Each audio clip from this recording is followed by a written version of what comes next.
3.8 volts.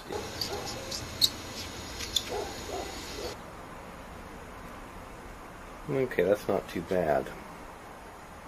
It's in the middle of the red, a little bit less than the middle of the red.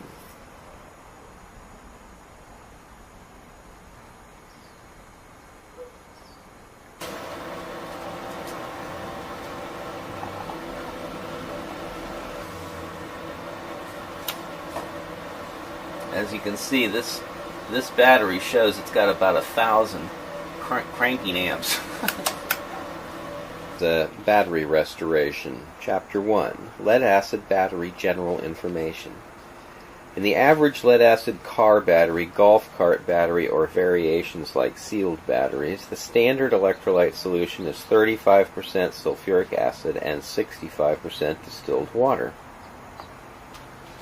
My belief is the acid works on the lead in the plates and causes electricity to be released when demanded. When this release occurs, it leaves behind a sulfation layer. If the battery is charged up within a short period of time, this sulfation layer is converted back into acid by the electricity applied to the battery.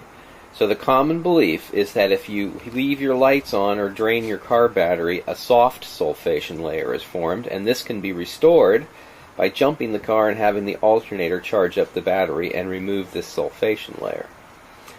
But if you leave the battery dead and discharged for a long period of time, like weeks or months, then a hard sulfation layer will form, and it is impossible to remove it by charging. Each cell in a lead-acid battery that is full capacity will be slightly over 2.1 volts DC. So if you count the cells and it's 12 volt, it will be 6 cells.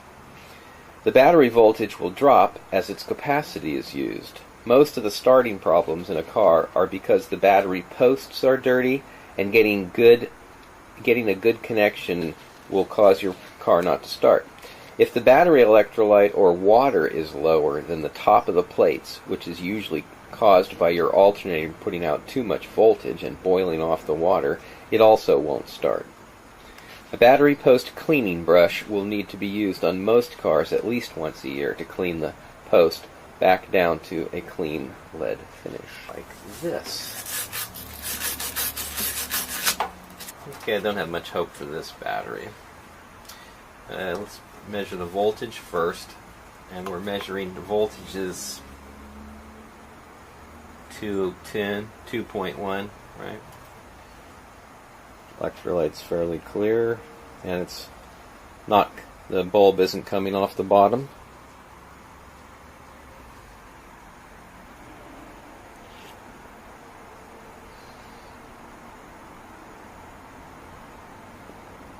There, it just came off the bottom slightly, but you can see it's not even close to being in the red. This battery is dead as a doornail.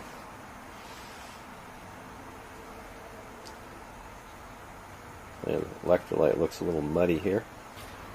Chapter 2, Battery Assessment and Testing.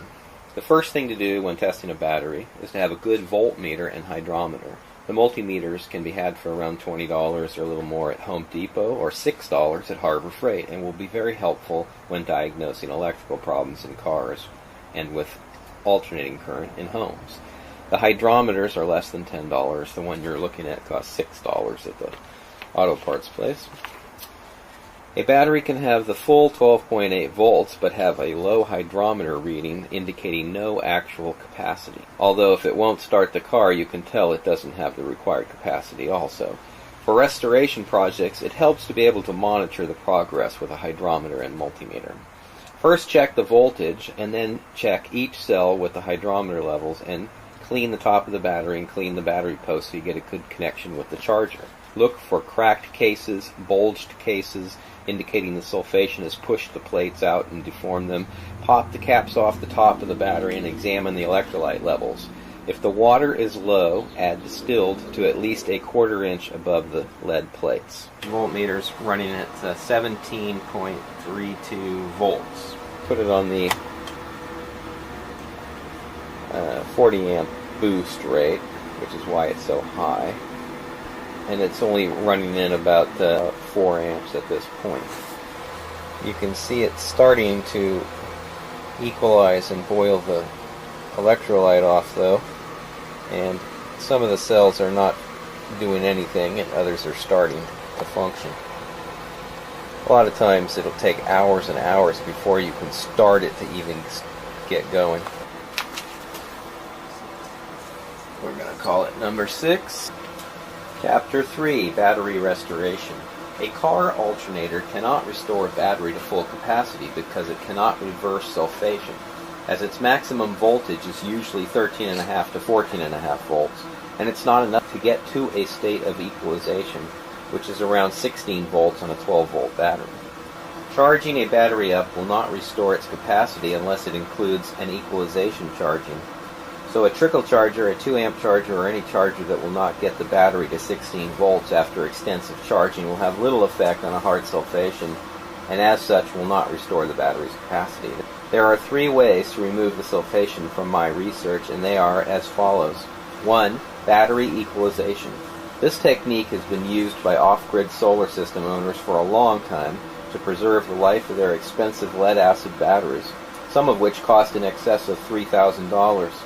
I mean, for the whole battery bank it would be $3,000. If you had 12 batteries and they were $350 a piece, you'd be spending a lot of money on batteries. And considering their average life is 5 years, you do everything you can not to spend the money every 5 years.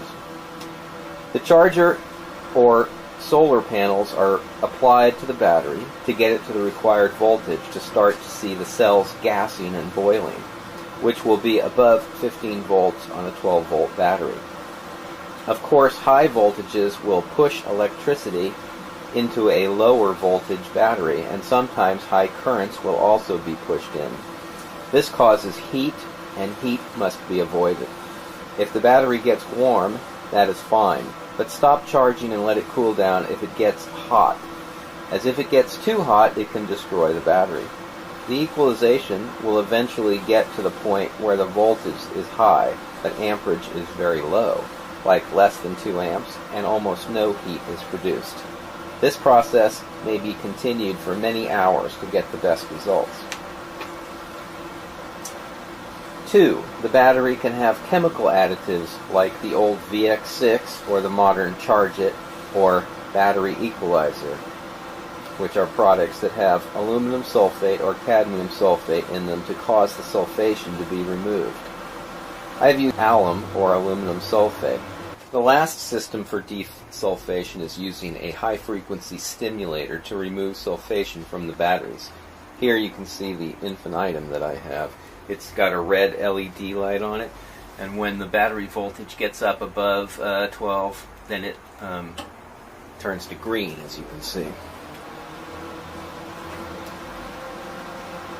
I've had a couple of the $35 desulfonators using high frequency, and my impression is that they have little effect. Others have had good success with them.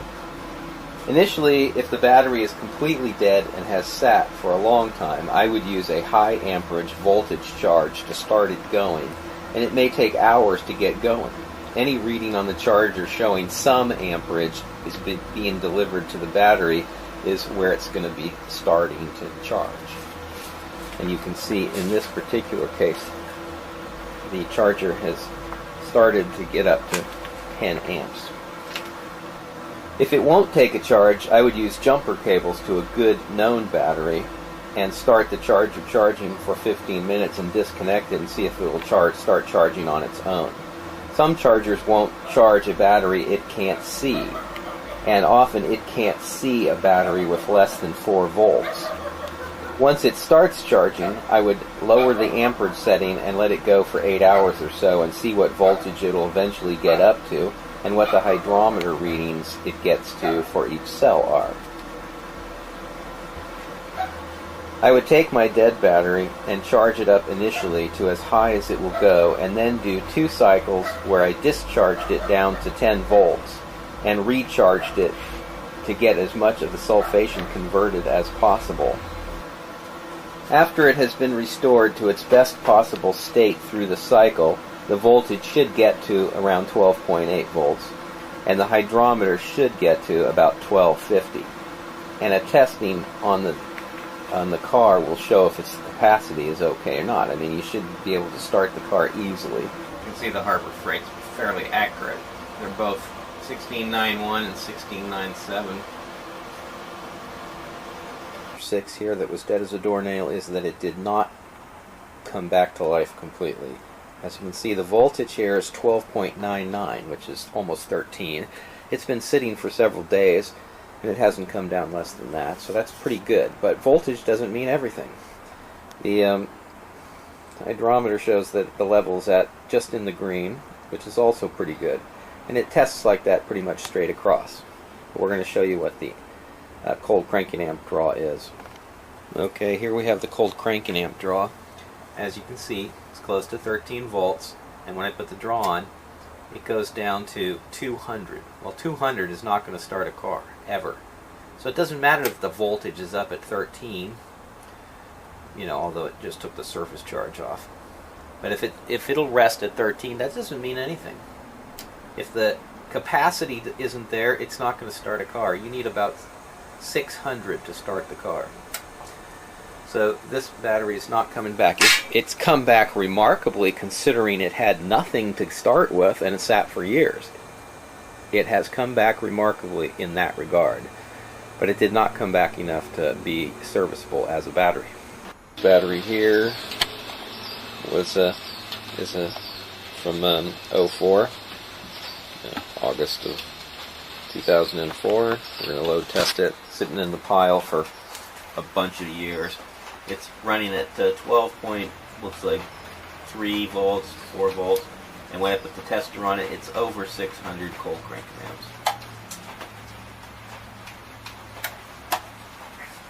So that's good. This is from 04, this battery here. It's currently at about 12.8. We're going to hit the load tester.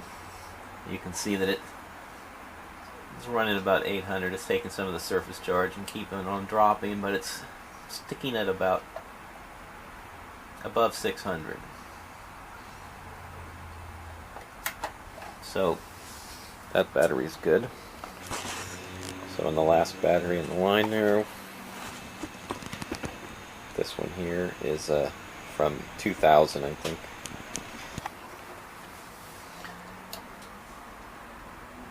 So you can see it's staying up at, well, it's dropping a little bit, but it's around 600. This is enough to start the car.